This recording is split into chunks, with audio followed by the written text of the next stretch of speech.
हाँ, सेटों पे जाता था बाबा के साथ। नाज़रीन, ईमानुल्लाह साहब, आज उन्हीं का बेटा अजमल ईमानुल्लाह वो अमरूद की रेडी पे अमरूद बेचने पर मजबूर हो चुका है। वो डायरेक्टर प्रोड्यूसर जो मेरे बाबा को साइन करने आते थे वो ही अंदर से कह देते थे कि उन्होंने जाहिर कहो कि अंदर कोई नहीं है। भतीजा आपको कहते थे सुहेल अहमद साहब और दूसरे फनकार, ये उन्होंने भी नहीं मदद की। सबके चेहरे से नकाब उतर गया। बाप की डेथ के बाद सब कुछ छीन लिया। सलाम पाकिस्तान, मैं हूं आपका होस्ट मोहम्मद अशर और आप लोग देख रहे हैं डेली सोशल पाकिस्तान। नाजरीन, ईमानुल्लाह साहब एक ऐसे कॉमेडियन है जिनको लोग बादशाह मानते हैं कॉमेडी का। आज उन्हीं का बेटा अजमल ईमानुल्लाह जो कि लखते जिगर है ईमानुल्लाह साहब का, कॉमेडियन के बादशाह का। नाज़रीन, आज वो अमरूद की रेडी पे अमरूद बेचने पर मजबूर हो चुका है। ईमानुल्लाह साहब के जाने के बाद ये कौन सा ऐसा वक्त आ गया है और कौन सी ऐसी मजबूरियां आ गई हैं कि आज इतने बड़े आर्टिस्ट, इतने बड़े फनकार जिनका नाम लेते हुए लोग कानों को हाथ लगाते हैं। नाज़रीन, उनका बेटा आज अमरूद बेच रहा है और अमरूद काट काट के लोगों को खिला रहा है। इतनी बड़ी दुख की, गम की जो आपके ऊपर दीवार टूट पड़ी है, ये कैसे हो गया? कैसे इतने बड़े फनकार का बेटा अमरूद बेच रहा है? कुछ हालात ने इंसान को मार दिया पकड़ के। मैं बहुत सी जगह पे गया, अपने जो हमारे सीनियर हैं सखी सरवर साहब, उनके पास गया। उन्होंने भी मुझे लारे लगाए कि बेटा कल आना, परसों आना। जॉब के हवाले से बड़ी जगह पे गया। 3 साल डिफरेंट ब्रांडों में जाके CV सबमिट की, लेकिन कहीं से जॉब का कोई अच्छा रिस्पांस नहीं मिला। क्योंकि मेरा घर बाबा की डेथ के बाद घर मैंने रेंट आउट पे ले लिया, शादी की, अलहदा हो गया घर वालों से। ज़ाहिर बात है, मैंने अपने बहन भाइयों से या अपने माँ बाप तो मेरे राय नहीं, क्योंकि मैं जिन हालात में गुजर रहा हूँ, शायद मेरे बाबा होते तो शायद मुझे ये ना इन हालातों से गुजरना ना पड़ता। वो मुझे कह देते कि आपके तो बेटे बादशाह की तरह रहते हैं। ये मुझे बताएं, कितनी याद आती है ये कठिन वक्त? अभी जो आपके आंसू हैं, जो इस वक्त आंखों में आया है, और इस गम की, इस मुश्किल वक्त की घड़ी में हम आपके साथ मौजूद हैं, मगर शायद वो लोग आपके साथ होने चाहिए थे जो आपको भतीजा कहते थे। किन किन से मुलाकात रहती थी अपने बाबा की हयात में? फनकारों से मिलता था, सब कुछ करता था। सेटों पे जाया करते थे वाली साहब के साथ, ईमानुल्लाह साहब के साथ? हाँ, सेटों पे जाता था बाबा के साथ। कौन कौन से फनकार से मुलाकात होती थी?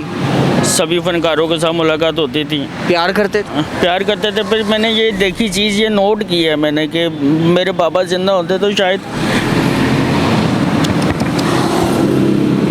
क्योंकि अब तो सेटों पे जाके भी कोई पूछता नहीं है, गेट अंदर नहीं जाने देता। अब्बू का नाम भी बताओ तो फनकार अंदर से कह देते हैं कि वो नहीं है। वो डायरेक्टर प्रोड्यूसर जो मेरे बाबा को साइन करने आते थे वो ही अंदर से कह देते थे कि उन्होंने जाहिर कहो कि अंदर कोई नहीं है।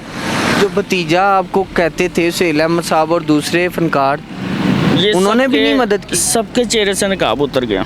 मैंने देख लिया, मेरा बाप जिंदा होता तो शायद ये नौबत ना आती कभी भी। आज बाबा ने आंखें बंद की तो सबने हाथ उठा लिया। सबने हाथ उठा लिया। सिर्फ एक वाहिद शख्स है, हनी भाई, हनी वाले बेला, सिर्फ उन्होंने मुझे हेल्प आउट किया और किसी फनकार ने मुझे कोई हेल्प आउट नहीं किया।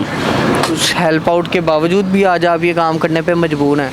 हेल्प आउट सिर्फ उन्होंने वक्ती तौर पे किया था, उसके बाद किसी ने पूछा भी नहीं, मुड़ के भी नहीं देखा कि क्या करें क्या नहीं। मुझे बड़े लोगों ने बुलाया कि बेटा फ़लाँ जगह पे आ जाओ, मैं चला गया। शादीशुदा? हाँ जी, मैं शादीशुदा हूँ। बच्चे हैं? बेटा हुआ था। बेटे की डेथ के दौरान ही मैं तार निशाद साहब के पास गया, सलीम अली बेला साहब के पास गया। मैंने जाके हेल्प आउट मांगी, नासिर चिनोटी को कॉल की कि जी मैं बड़ा परेशान हूँ, मेरे बेटे की डेथ हो गई है, कि मुझे यहाँ पे थोड़ा सा कर दें। मेरी वाइफ का अभी भी इलाज चल रहा है कि मेरा इन पैसों में भी गुजारा नहीं है, घर का रेंट देना, बिजली के बिल, गैस का बिल, पानी का बिल।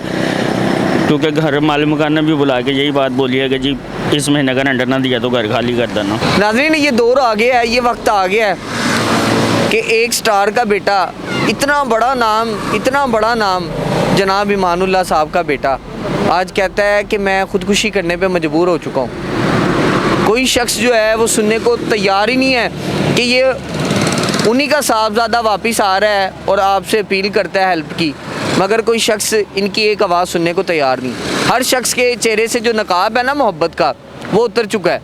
नाज़रीन, आप जब हक़ाइक़ ये देखते हैं तो ये 500 की दिहाड़ी पे भी गुजारा करने के लिए तैयार हैं, मगर उसमें घर का गुजारा कैसे हो? मैं मरियम नवाज साहिबा से अपील करना चाहता हूँ कि मेरे बाबा ने बहुत नाम रोशन किया पाकिस्तान के। आपके घरों में गए, नवाज शरीफ साहब, आपके शहबाज शरीफ साहब, आपके चचा, आपके भाई, सभी के घरों में आते जाते रहे। आपके साथ बड़ा अच्छा वक्त गुजरा मेरे पापा का। मैं हाथ जोड़ के आपसे अपील करता हूँ कि मुझे कुछ जॉब दी जाए, या मेरे घर का रेंट आउट भी है, मेरी बीवी का इलाज चल रहा है, कहीं भी नहीं, कुछ भी नहीं हो रहा। आपसे सिर्फ हाथ जोड़ के ये अपील करना चाहूँगा कि आपकी मेहरबानी है, मेरे बाप की इलाज रख लें, कि मुझे कोई काम शाम दे दे, कि मुझे यहाँ से निकल के कहीं अच्छी जगह पे बिठा दें। आज की वीडियो है, ये बनाने का मकसद सिर्फ इतना सा है कि मुआशरे में कुछ पॉजिटिविटी लाई जाए और इस तरह के लोगों के साथ खड़ा हुआ जाए। इसी के साथ आप भी अपनी राय का इज़हार कमेंट सेक्शन में कीजिएगा। अपने मेज़बान मोहम्मद अशरफ को दीजिए इजाज़त। मुलाकात करूँगा अगले प्रोग्राम में। अल्लाह ने के बाद।